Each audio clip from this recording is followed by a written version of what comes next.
The Science of Getting Rich Remixed. Chapter 6. How Riches Actually Come. Let's be clear, money doesn't fall out of the sky because you chanted the right affirmation or stayed up grinding until your eyes bled. Money comes because you learned how Spirit designed the system and you worked it in the certain way. Wattles nailed the formula in 1910. Wealth comes when you give more use value than cash value you receive. That's the law. When people hand you money, they must feel like they came out ahead, like they got more life because of you. The magnet of wealth isn't the transaction itself, it's the increase that follows. Value is a cause, money is a courier. Think about your own best purchases. That one book that reprogrammed your thinking, which the science of getting rich should be reprogramming your mind for getting rich or becoming wealthy. That one book that reprogrammed your thinking. The one service that saved you hours of hassle. The one meal that left you laughing, nourished, and alive. You didn't just pay for the item, you paid for the life it multiplied in you. That's use value being cash value every time. Here's where people block their own wealth. They focus on taking value instead of giving it. They cut corners, underpay, hoard, squeeze. They think wealth comes from getting more for less, but that's backwards. Wealth comes from giving more than you take. The business owner who underpays employees gets higher turnover and low loyalty, costs that eat any savings. The freelancer who delivers barely acceptable work gets one-time clients, not recurring income.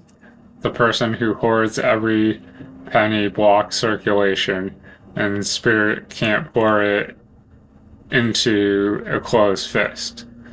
You don't get rich by taking value, you get rich by creating it, multiplying it, circulating it. That's how the channels stay open. Wealth, in a certain way, comes through the formless substance. It's the raw material of everything. When you form a clear vision and press it on the formless, with faith and gratitude, and act in alignment, the whole field of creation responds. Spirit moves through all minds to bring it to you. Customers, clients, friends, strangers, even total unknowns. Ordinary channels, extraordinary timing. And here's where it gets wild. When you hold a clear mental picture of what you desire with faith that it's already yours, the formless substance, Spirit, Source, the cosmic Wi-Fi we're all logged into, moves through all people, places, all timing to bring it about. Yes, that usually looks like ordinary business. A client suddenly pays early, and that extra cash arrives the week you need it most. A job posting appears on LinkedIn the day after you decide to look. You mention a problem to a friend, and they know someone who solves exactly that. A book falls off the shelf at the library, and it contains the answer you've been seeking. These aren't coincidences, they're coordinated delivery. Spirit uses the existing infrastructure, business, relationships, timing, to move Wallace towards you. You don't need burning bushes, you need open eyes. The woman who needed a car didn't win the lottery. She mentioned her need to a colleague, who mentioned it to a friend who was selling a reliable used car for exactly the amount she had saved. But sometimes spirit fluxes. Sometimes it looks outright miraculous. And yes, I know how the next story sounds, but I'm telling it anyway because it happened. Like the woman healing after illness who sang joyfully about money one day, making a mental note to buy bananas. She never ordered them, yet the next morning, bananas appeared at her door. No neighbor admitted to leaving them. They simply arrived. Coincidence? Maybe, but more likely, evidence that joy, gratitude, and clear thought bend reality in your favor. That's not a fantasy, it's law. When you sing in harmony with abundance, the universe finds ways, mundane or miraculous, to deliver. Modern proof. Consider gravity payments and the 70K minimum wage experiment. In 2015, CEO Dan Price cut his own $1 million salary to raise every employee's minimum wage to $70,000. Critics howled. Economists predicted disaster. Commentators called it naive, but the company thrived. Profits grew. Employee loyalty skyrocketed. Turnover plummeted. The business became stronger because people working there felt seen, supported, and advanced. The policy outlasted even the CEO who created it. Proof that the principle is what matters, not the personality. This proves Wattles right. Boss does not come through squeezing or competing. It comes through advancing others. When employees advance, the business advanced.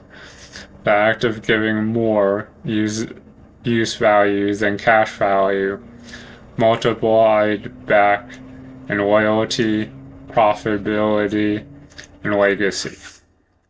Wisdom across traditions. All wisdom traditions repeat the same truth. Life multiplies where life is given. Jesus said, "Give, and it will be given to you." Good measure, pressed down, shaken together, running over. Lazarus wrote in the Tao Te Ching, the Tao is like a well.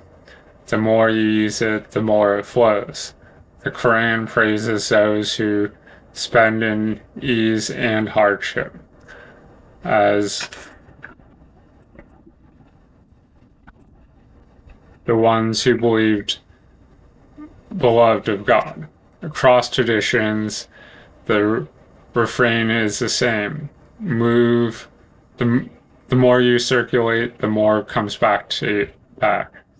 Gratitude and generosity prime the channel. Scarcity thinking clocks it. How to create use value greater than cash value in your life. You don't control what others charge you, but you control what you deliver. Here's how to ensure you're always giving more use value than cash value. If you're selling a product, ask, if this costs 3 times the price, would it still be worth it because of how much life it adds? If not, improve the product. If yes, you're creating real value. If you're offering a service, ask, does the client walk away feeling like they got more than they paid for? Not, did I do what I promised? That's baseline. But did I create delight, save them time, or solve a problem they didn't even know they had? If you're an employer, ask, am I delivering more value than my salary costs? This isn't about working yourself to death.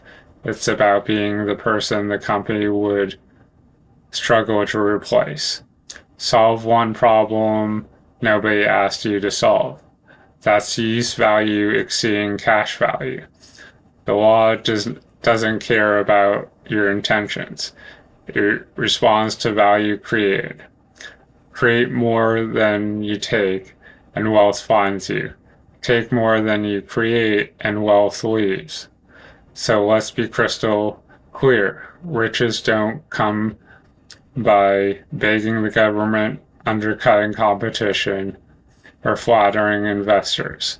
Riches come when you add more life than you take, when you circulate more joy than you consume, when you line up with the infinite's favorite activity, expansion. Do that and wealth will chase you down, not because you demanded it, but because you gave more use value than cash value, again and again, until the law itself had no choice but to multiply you. What's next? Audit 5 transactions. Pick 5 things you bought or received this month. For each, ask, did I receive more use value than the cash value I paid? Write down what made the exchange feel abundant or lacking. This trains your eye to recognize value gaps and create them in what you offer. Spot wealth arriving. This week, pay attention to ordinary channels, bringing increase, an unexpected refund, a client paying early, someone recommending you, a random idea that solves a problem. Write down 3 examples. You're training yourself to notice when the universe is delivering. Practice circulation. Money is meant to flow, not freeze. This week, circulate something you've been hoarding. Knowledge. Teach someone a skill. Resources. 1 a tool. Earn money. Tip generously, support a creator. Notice how it feels to open your hand instead of clenching it. Spark query. Why is it that when I give more use value than cash value in everything I do, wealth multiplies back to me through channels I never expected? So hopefully you found some value in chapter 6, which was how riches actually come. And it's kind of ironic how this talks about use value versus cash value, because usually I try to end, hopefully you found some value in this. So hopefully you have a good day. Thank you.